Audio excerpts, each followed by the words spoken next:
En lo profundo de las montañas, un exsoldado solitario llamado Clay Beckett termina compartiendo su hogar con una mujer embarazada, sin saber que es la viuda del hombre que murió por su error en combate. Ella no viene con odio, sino con una pregunta silenciosa. ¿Fue Clay el monstruo que los informes describieron? Pero el destino tenía preparada una jugada inesperada. En lugar de venganza, llegó el perdón, y un nombre que antes dolía se convirtió en símbolo de esperanza. Pero escuchen bien cómo este giro conmovedor transformó la culpa en redención, y por qué, al final, la justicia encontró su lugar.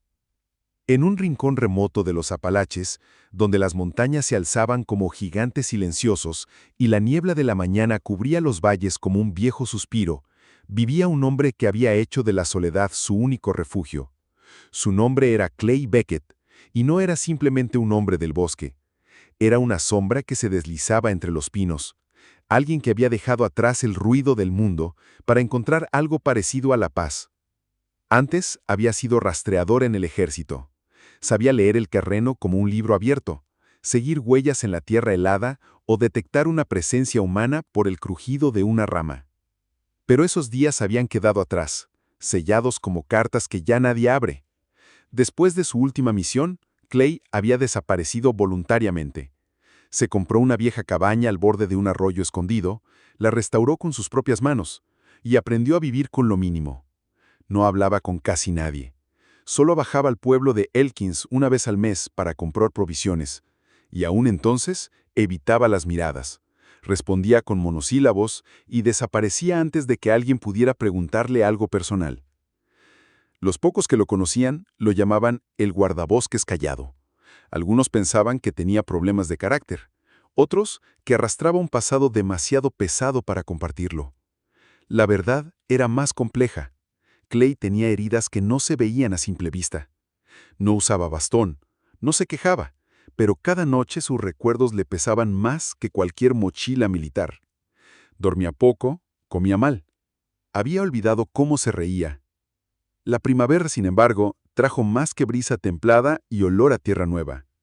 Mientras cargaba un tronco demasiado pesado para su ya resentida espalda, algo en su columna se dobló con un crujido sordo. Cayó de rodillas. Tardó casi una hora en volver a ponerse de pie, arrastrándose con los dientes apretados. Los días siguientes fueron difíciles. No podía agacharse, cocinar, ni siquiera preparar su café negro. Su dieta se redujo a latas de frijoles fríos y galletas secas. Clay era terco, pero también sabía leer la realidad con la precisión de quien ha tomado decisiones en la línea de fuego. Esta vez no podía más, y odiaba admitirlo. Con resignación, escribió una nota breve en una hoja amarilla, la pegó en la vieja pizarra del supermercado en Elkins y se fue sin mirar atrás.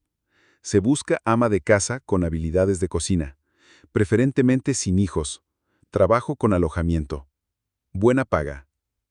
No dejó número, solo la dirección del sendero que llevaba a su cabaña. No esperaba respuesta. En realidad, casi deseaba que nadie viniera, pero el dolor en su espalda no dejaba lugar para orgullo. 2 días después, al amanecer, alguien llamó a la puerta. Clay frunció el ceño. Nadie subía por ese sendero sin motivo, y menos a esas horas. Se acercó en silencio, con el cuerpo alerta, el oído afinado. Abrió la puerta lentamente y allí estaba ella. Una mujer joven, de complexión delgada pero firme, cabello cobrizo que caía sobre sus hombros como una llama domesticada, tenía los ojos enrojecidos, no por el llanto, sino por el cansancio. Pero lo que más llamó la atención de Clay fue su mirada, directa, sin miedo, con una determinación silenciosa que no se aprende en los libros. My name is Grace, Grace Winslow. I saw your ad, dijo con voz clara pero suave. Clay se quedó quieto. Algo en su interior se contrajo sin razón. El apellido. No le sonaba extraño, pero no pudo ubicarlo de inmediato. La evaluó en silencio. Su postura no pedía lástima, no suplicaba. Solo ofrecía trabajo a cambio de techo. Aún así, su presencia lo incomodaba. No quería complicaciones, mucho menos con una mujer a punto de dar a luz. Pero no podía apartar la vista de ella. Había una dignidad sencilla en su forma de estar parada. Quiso negarse, decirle que no, que buscara otra cabaña, otro refugio. Pero entonces escuchó su voz. Esa voz, había algo en ella. Un tono, una cadencia. No era igual, pero sí parecida. A alguien que él había perdido. A alguien que el tiempo se había llevado, pero cuya memoria seguía clavada en su pecho como una astilla. Clay bajó la mirada. Respiró hondo. Fine. You cook, you clean. No questions. You get a room upstairs. Murmuró finalmente. Grace asintió, sin expresar emoción alguna. Tomó su pequeña mochila y cruzó el umbral con la misma tranquilidad con la que alguien entra en una iglesia abandonada. Así comenzó una historia que, sin que ninguno de los dos lo supiera, cambiaría para siempre sus caminos marcados por el silencio. Grace resultó ser mucho más que una simple ayuda en la cocina. Desde el primer día, su presencia transformó la cabaña. El aire antes denso y lleno de polvo emocional empezó a oler a pan recién hecho, a sopa de vegetales con tomillo, a algo que Clay no reconocía de inmediato. Hogar. Preparaba los alimentos con precisión como si cada movimiento fuera un gesto aprendido desde niña. No seguía recetas. Cocinaba como si supiera exactamente qué necesitaba el cuerpo cansado de Clay y más aún su alma marchita. Incluso él, tosudo por naturaleza, terminó rindiéndose ante una cena caliente, algo que no había tenido en 5 largos años. Pero lo que más desconcertaba a Clay no era su habilidad con la cocina, sino su forma de estar presente sin invadir. Grace no hacía preguntas, no hurgaba en el pasado, no llenaba los silencios con palabras huecas. En cambio, se movía por la casa como si ya la conociera, como si respetara el dolor que allí vivía. Solo por las noches, cuando las nubes descargaban su furia sobre las montañas y los truenos recorrían el valle, Grace se quedaba sentada junto a la ventana, una mano descansando en su vientre, los ojos perdidos más allá de los árboles. Su silencio en esos momentos era distinto. No era tímido ni sumiso. Era el de alguien que guardaba algo profundo, algo que, como las raíces de los pinos, se hundía más allá de lo visible. Una noche, mientras Clay cortaba leña dentro del cobertizo para evitar la lluvia, la vio desde la rendija de la puerta, la silueta de Grace frente al cristal, iluminada por los destellos del relámpago. Le recordó a otra figura que había visto en otra vida. Al volver al interior, se encontró con ella preparando té de manzanilla. Entonces, sin mirarla, murmuró, "Is the baby's father around?" Grace no cambió de expresión. Solo bajó la mirada por un instante y negó con la cabeza. Su respuesta fue tranquila, pero definitiva. Not anymore. No hubo lágrimas, ni rastro de lástima.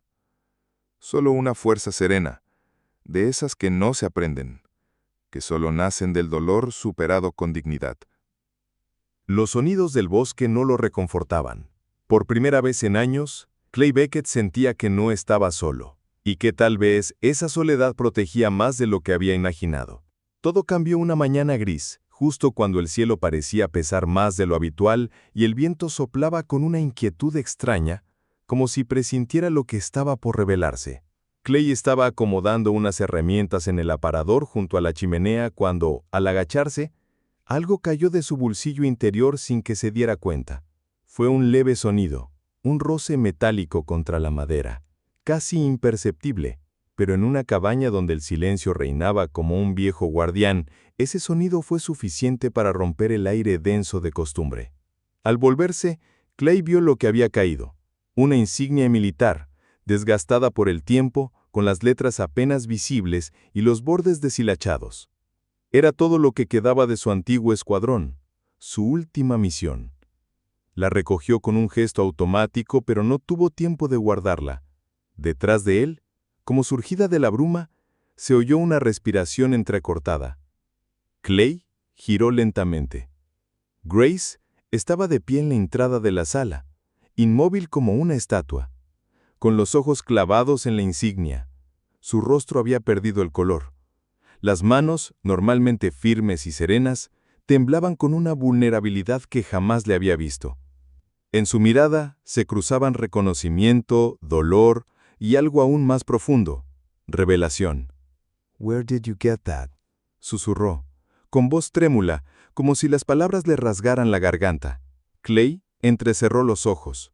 La pregunta le llegó como un eco lejano, pero su instinto le advirtió que no era una simple curiosidad. Apretó la insignia con la mano, como si pudiera esconderla del pasado. «It was my last unit», dijo con tono seco, casi defensivo. «Operation Lionfall. I was recon. Why?»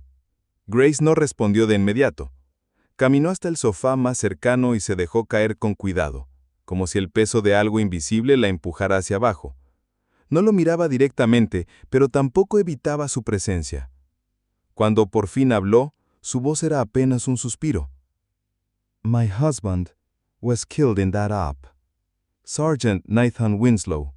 Las palabras lo atravesaron. Clay sintió que el aire salía de su cuerpo como si hubiera recibido un golpe. El mundo se detuvo un instante. Su visión se nubló. Se sentó en la silla más próxima con la frente húmeda y el pecho apretado. Miró la insignia en su mano como si nunca lo hubiera visto antes, como si fuera un objeto extraño y peligroso. Nathan Winslow. El nombre era una campana que retumbaba en lo más profundo de su memoria. De pronto, todo volvió. El calor abrasador, el zumbido constante del transmisor, el mapa mal trazado, la decisión tomada bajo presión. Recordó la coordenada que envió, el error en la elevación, el ruido confuso de las comunicaciones aquel día, y luego el informe, las bajas, el silencio que siguió. Una decisión que parecía técnica pero que costó vidas. Una de ellas, la de Nathan. Clay no solo conocía ese nombre. Él era la razón por la que ahora ese nombre estaba tatuado en lápidas y no en sobres de cartas. La mirada de Grace era serena, pero el dolor en sus ojos hablaba por ella. You shouldn't be here», balbuceó Clay, aún sin procesar del todo lo que acababa de escuchar. Grace lo observó con una mezcla de compasión y firmeza. «I came because I knew, and I needed to know if the man who made that call was really a monster». Sus palabras no eran un reproche, no eran un juicio, eran una verdad dicha con el peso exacto de quien no busca venganza, sino comprensión. Clay se quedó mudo. No había nada que pudiera decir. Las montañas, silenciosas testigos de su exilio autoimpuesto, parecían ahora más estrechas, como si no quedara espacio donde esconderse. Ese momento, cargado de tensión y humanidad, quebró un muro invisible. La verdad ya no podía ocultarse. Y en medio de esa sala sencilla, donde el olor a leña y té aún flotaba en el aire, se abrió una herida antigua que, quizás por primera vez, tenía la posibilidad de cerrarse. Clay quiso hablar, pero su garganta no respondió. Las palabras se le atoraron como ramas secas en un río helado. Su pecho subía y bajaba con una fuerza descontrolada, como si cada respiración pesara una tonelada. Se apartó sin decir nada, atravesando el porche con pasos largos hasta perderse entre los árboles.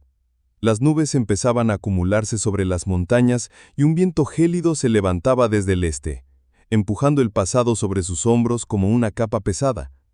Sin pensarlo, llegó al viejo cobertizo. Abrió la puerta de golpe y tomó la hacha.